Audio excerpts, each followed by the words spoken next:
Que feriez-vous si, un jour, vous réalisiez que la personne en qui vous aviez placé toute votre confiance vous avait menti, et que celle que vous regardiez à peine était la seule à vraiment veiller sur vos enfants? Michael n'aurait jamais pensé devoir se poser cette question. Pourtant, ce soir-là, immobile dans le couloir sombre de sa propre maison, il sentit que quelque chose en lui commençait à se fissurer.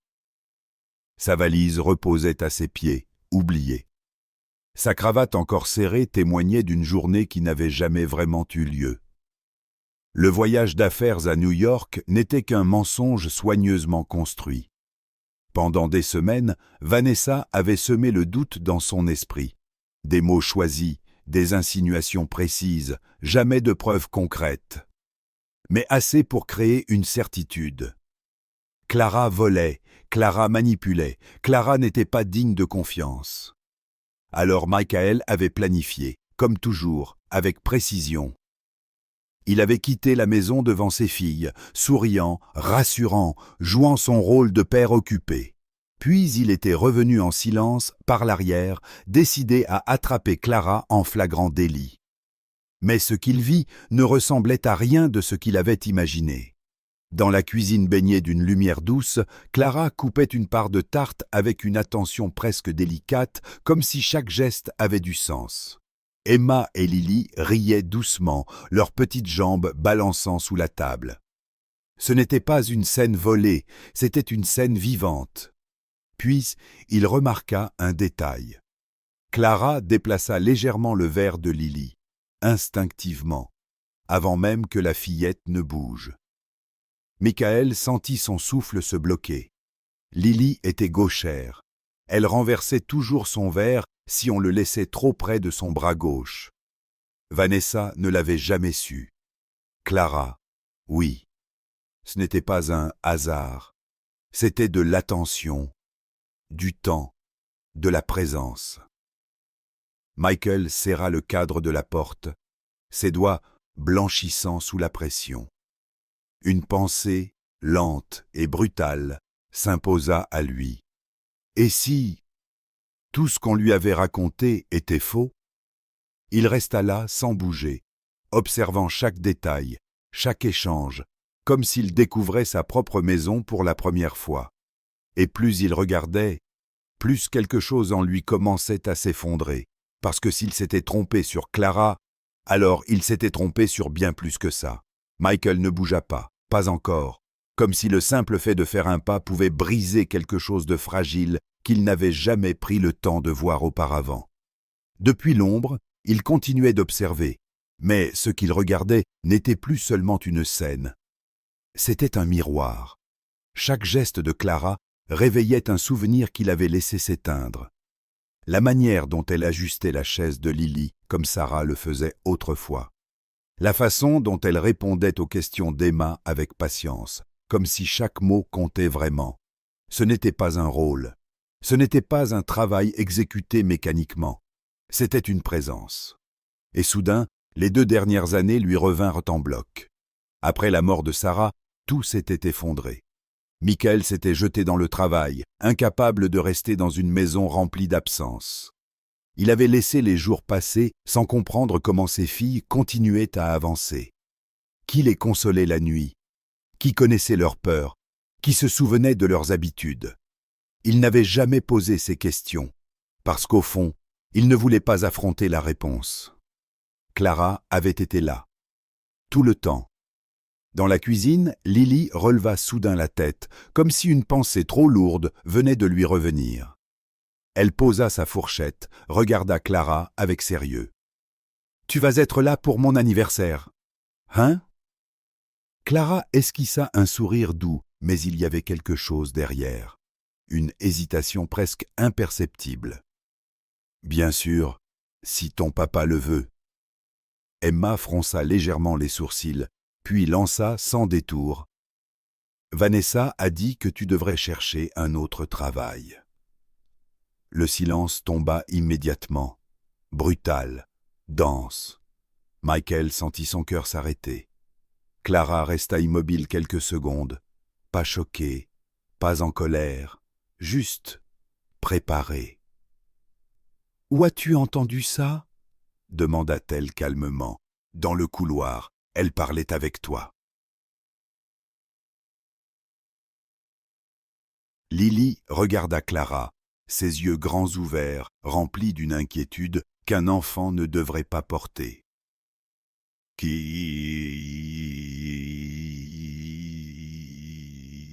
Tu as fait quelque chose de mal? Clara secoua doucement la tête. Non, ma chérie. Boum, boum.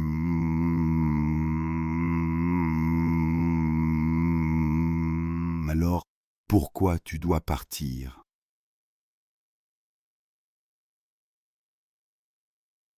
La question resta suspendue dans l'air. Simple, directe, impossible à éviter. Clara inspira lentement, comme si elle portait cette réponse depuis longtemps.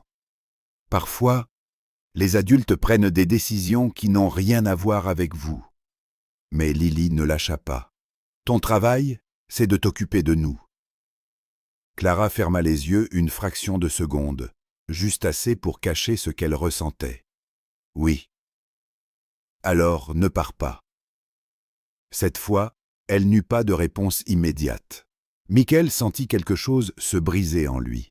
Pas doucement, pas progressivement, d'un coup, parce que pendant qu'il construisait des doutes, ses filles, elles, construisaient de la confiance. Et lui, il était sur le point de détruire la seule personne qui tenait encore leur monde debout. C'est à ce moment précis qu'Emma tourna la tête vers le couloir et le vit. « Papa, pourquoi tu es là dans le noir ?» Plus de cachette, plus de recul possible. Michael inspira profondément. Il savait que ce qui allait suivre changerait tout. Michael sortit lentement de l'ombre, comme si chaque pas exigeait de lui une vérité qu'il avait trop longtemps évitée. La lumière de la cuisine révéla son visage fatigué, ses certitudes brisées. Emma et Lily coururent vers lui sans hésitation, l'entourant de leurs bras avec cette confiance intacte qui le frappa plus fort que n'importe quel reproche. Il s'agenouilla, les serra contre lui, et pour la première fois depuis longtemps, il resta, sans parler, sans fuir. Puis il releva les yeux vers Clara. Elle se tenait droite, calme, mais il y avait dans son regard une attente silencieuse. Pas de peur, pas de défense, juste la dignité de quelqu'un qui sait ce qu'elle a fait et ce qu'elle n'a jamais fait. « Clara, j'ai besoin de te parler. » Quelques minutes plus tard, dans le salon baigné d'une lumière plus froide, le silence pesa entre eux. Michael regarda ses mains un instant, puis parla sans détour. « J'ai tout entendu. » Clara hocha légèrement la tête. « Alors tu sais. » « Je sais ce que Vanessa t'a demandé, et je sais aussi ce qu'elle m'a dit sur toi. » Il marqua une pause, la gorge serrée. « Et j'ai cru chaque mot. » Aucune réaction exagérée. Clara ne protesta pas. Elle ne se défendit pas. Elle resta simplement là. « J'ai construit des doutes sans jamais te poser une seule question. J'ai préféré croire quelqu'un de nouveau plutôt que celle qui était là depuis le début. » Sa voix trembla légèrement. « Et aujourd'hui, je suis revenu ici pour te prendre en faute. » Un silence lourd suivit, puis plus bas. Mais la seule faute, c'était la mienne. Clara le regarda longuement. Elle ne cherchait pas à gagner, elle cherchait à comprendre. « Ce qui compte pour moi, ce ne sont pas tes excuses, Michael, » dit-elle calmement. « Ce sont les filles. Est-ce qu'elles vont être protégées? Est-ce qu'elles vont être bien? » Michael releva la tête immédiatement. « Oui, à partir de maintenant, je m'en assurerai vraiment. » Ce soir-là, il appela Vanessa. La conversation fut longue, mais claire, sans colère, sans cri, juste une vérité qu'il ne repoussa plus. Quand il raccrocha, il savait qu'il venait d'éloigner quelqu'un, pour enfin protéger ce qui comptait réellement. 3 semaines plus tard, la maison avait retrouvé une chaleur oubliée. Le jour de l'anniversaire de Lily, la table était dressée avec soin. Un gâteau au chocolat trônait au centre, préparé selon une recette que Sarah avait laissée derrière elle, et que Clara avait gardée vivante. Mais ce jour-là, quelque chose avait changé. Clara n'était pas debout dans la cuisine. Elle était assise à table, entre Emma et Lily, comme elle l'avait demandé. Michael observa la scène en silence. Ses filles riaient. Clara souriait. Et pour la première fois depuis longtemps, cela ressemblait à une famille entière. Il comprit alors une chose simple. Les personnes qui restent quand tout s'effondre ne font pas de bruit. Mais ce sont elles qui reconstruisent tout.